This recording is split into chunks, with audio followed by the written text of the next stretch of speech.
Hello everyone, Dead Poodles here, and today we have a very special PvP build in remembrance of our favorite hunter, the Ode to Cayde.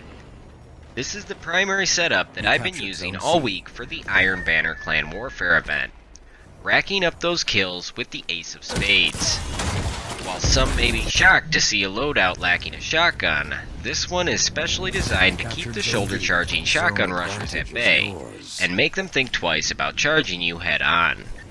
New Destiny 2 builds drop every weekend, so be sure to subscribe if you haven't already. And if you enjoyed this video, please be sure to drop a like, it will help others find it and is always much appreciated. With all that out of the way, let's get right into the gear setup.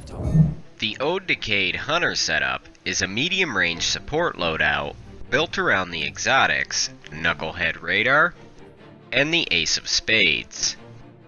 Now I am aware that Memento Mori grants radar while aiming down sights, and so does the Knucklehead Radar.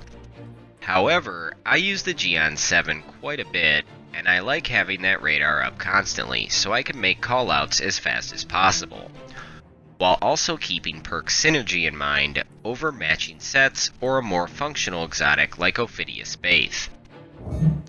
Looking back at the armor, first up we have the Knucklehead Radar.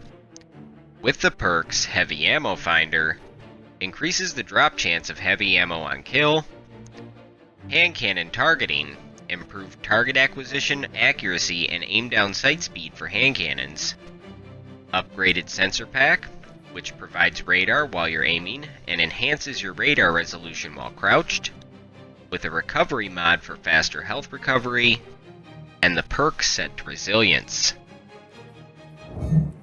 Wing Contender, with the perks Hand Cannon Loader and Rocket Launcher Scavenger, and a mod to increase mobility. Ancient Apocalypse Vest, with the perks Unflinching Pulse Rifle Aim, Special Ammo Finder, and a mod to increase recovery. Scatterhorn Strides, with the perks Pulse Rifle Dexterity and Pulse Rifle Scavenger, with an Ordnance mod to recharge grenades faster.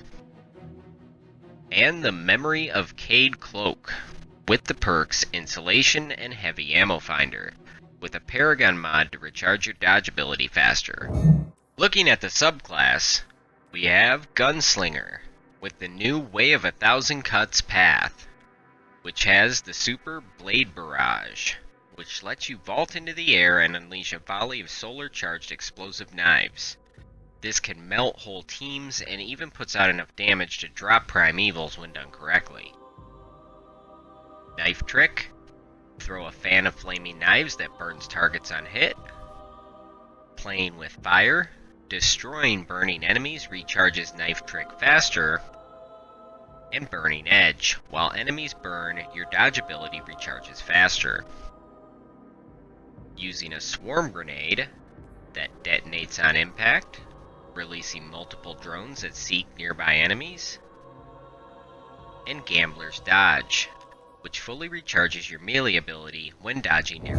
Looking back at the weapons, we have the Ace of Spades, an absolute beast of a hand cannon, with the perks Smooth Grip, slightly increased stability and handling speed. Firefly, precision kills with this weapon increase reload speed and cause the target to explode, dealing solar damage to nearby enemies. High caliber rounds, shots from this weapon knock the target back farther and slightly increases range. Corkscrew rifling, slightly increasing range, stability, and handling speed. And Memento Mori, reloading after a kill loads the magazine with a few extra damage bullets, grants radar while aiming down sights. With the last hand ornament from the pre-order, and it looks nice. I like it. Next up, we have the Geon 7 Pulse Rifle, which came from the Season 3 New Monarchy faction rally. An extremely accurate rifle, able to 3-tap consistently. With the perks Zen Moment, causing damage with this weapon increases its stability.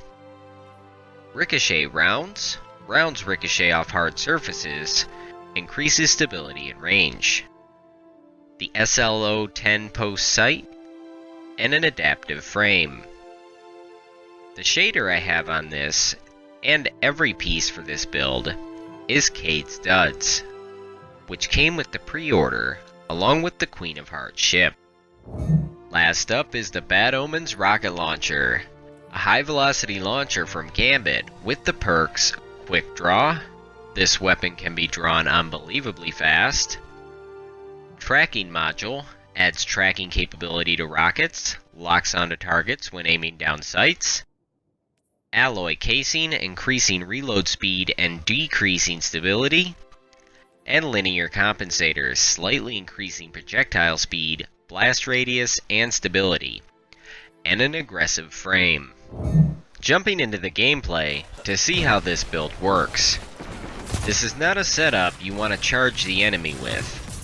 That's not saying that this build can't play aggressively, but it does lean to a more passive playstyle, benefiting the most from taking pot shots at players attempting to charge you with shotguns, submachine guns, or even other hand cannons. The trick here is to try to stick with your teammates. This is a supportive build after all. Try to move as a unit even if you're not actually in a party. If you notice your teammates pushing forward and getting aggressive, run with them, but try to stick behind them and offer fire support to allow the close range players to close the distance and get the kills. This tactic works incredibly well in almost any game mode, whether it's Quickplay, Iron Banner, or even competitive. When playing Iron Banner though, keep in mind that it has changed.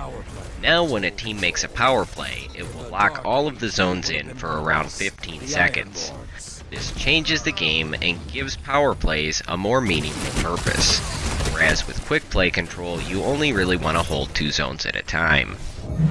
Now while it may seem like a straightforward super, Blade Barrage can be a bit tricky. I try not to use it when in closed spaces such as tunnels. Another issue I've had is players running past me and not being in the targeting zone when the blades are unleashed. Just aim carefully and do not use it as a panic super.